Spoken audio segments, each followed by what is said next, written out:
Hi and welcome back to the channel. Now there's nothing more annoying on a car than an intermittent fault, something that just seems to happen randomly, and I've had that problem recently with the Range Rover Sport, and it's all down to the bonnet latch sensor. You can park it up, leave it a couple of days, and all of a sudden the alarm will go off. You'll go back to the car, open it, lock it again, and it might not happen for a couple of weeks. It's that sort of problem, and most of the time it'll go off in the middle of the night and annoy the neighbours. So what I'm doing today is I'm going to replace the bonnet latch with a new sensor. This is a genuine Jaguar Land Rover item, and it costs with postage £40. So I'll replace that. I do think you can get a replacement sensor, but in all likelihood it's going to be more or less the same price, so I'm going to change a whole lot. So let's get into it, and that will solve the problem.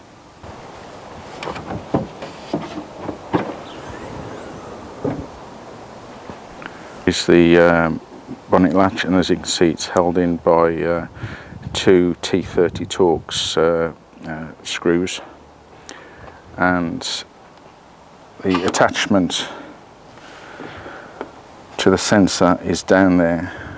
You can just about see it just there, and that's a little bit awkward to get off, but I think I'll undo the screws first and then see how it comes off. The first thing to do is to remove the front grille, and that's a fairly easy job. There are 4 locating tabs here, and on this model the unit just pulls out of 2 locating tabs, one just about there and one there. So we'll do that now.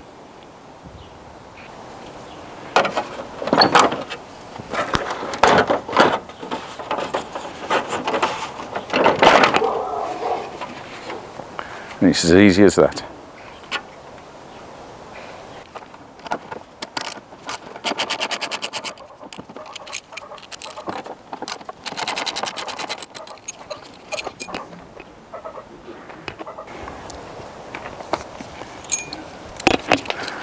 This might be quite a bit fiddly to get that sensor connection off, but we'll have a look.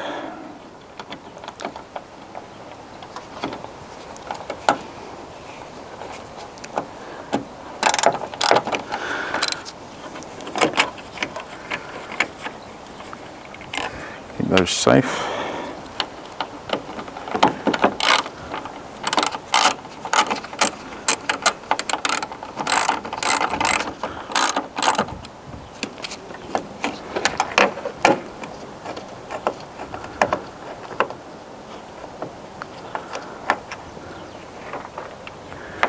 Okay, that's all that holds it on. So there is a shim behind, so we've got to make sure we put that back in, and there we go. That reveals the sensor connection. So installation is really the reversal of the removal. So first of all we'll attach this, so that just slots in. See, just in there. Might need a bit of encouragement there, it's gone in. And then that bit slots in there. Just make sure it all clicks in place, otherwise once you refit it, it'll just come off. You don't want that with the bonnet locked. Then we locate the sensor switch connector, like so, and then replace the unit. So we've got the shim. Now because we've replaced the whole assembly, we haven't got any reference marks. If we'd have just replaced the sensor into the lock, then we'd have had some reference marks which we could have lined up to make sure we're in the right position. But we've got plenty of movement, so let's just replace this.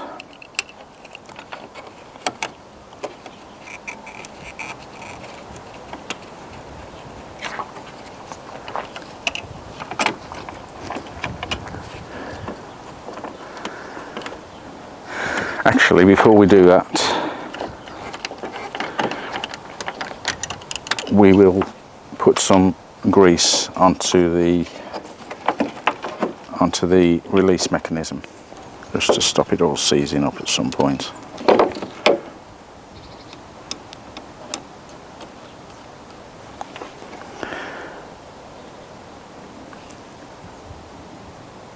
And also down here, I suppose.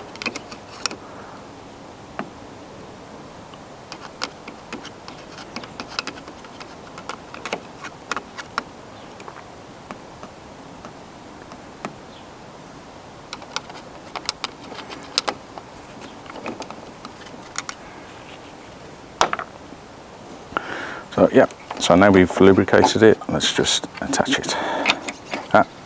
Not forgetting the shim, which goes that way up.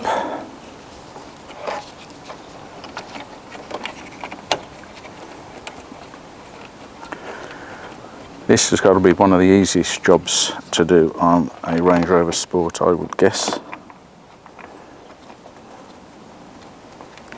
So anyone who's got problems with the sensor keep going off intermittently, it's a nice half an hour's job.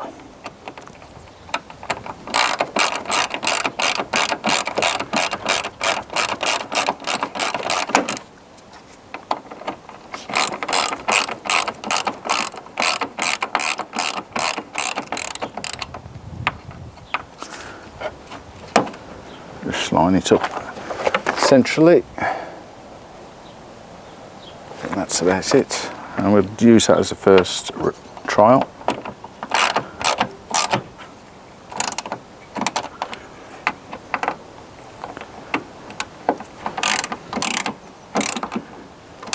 Snip that up. So that's the locating clasp just there. A lock just in there. So let's see how that goes. Okay, I've had to play about a little bit with this because there was a little bit of movement on this side. I've moved it and got it all central and to the right level, but there's still a fraction of a play.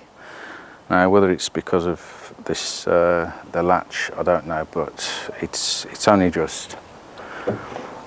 So that's a lot better. So no movement there. So that is job done. All that needs to be done now is to replace the grille. And that is just a matter of locating the bottom tabs here and there into those holes.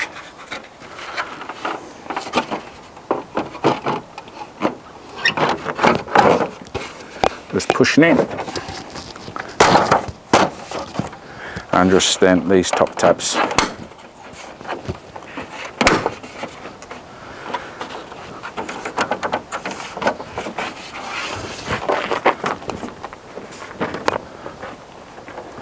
There we go, job done.